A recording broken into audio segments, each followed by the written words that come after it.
Hi friends, ఇప్పుడు మీరు చూస్తున్నది పూర్తి వీడియో కాదు. ఇది ఒక పెద్ద ప్రయాణానికి చిన్న ట్రైలర్ మాత్రమే. మేము జోపేట నుంచి బయలుదేరాం. మా ఫైనల్ డెస్టినేషన్ ఒకటే, అరకు.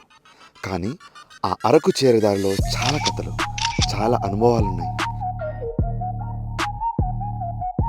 ఈ జర్నీలో మొదటి రోజు భద్రాచలం. ఇక్కడ మొదలైన ప్రయాణం అసలు అద్భుతం. ఆ ప్రశాంతత, ఆ ఫీలింగ్ మాటల్లో చెప్పలేం. మీరు చూడాల్సిందే. ఇది కేవలం ఫస్ట్ గ్లిమ్స్ మాత్రమే, అసలు జర్నీ కాదు, ఆరంభం మాత్రమే. ఈ భద్రాచలం ట్రిప్ని మేము పార్ట్ 1, పార్ట్ 2, పార్ట్ 3గా మేము ముందుకు తీసుకురాబోతున్నాం.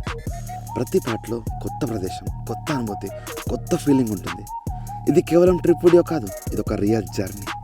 మాతో పాటు అరకు వరకు రావాలంటే ఈ ప్రయాణాన్ని అస్సలు మిస్ కాకూడదు. ఇప్పుడే ఫాలో చేయమామా. నెక్స్ట్ వీడియోలో చక్కగా కలుసుకుందాం. ఓకేనా? అంతవరకు టేక్ కేర్, బాయ్.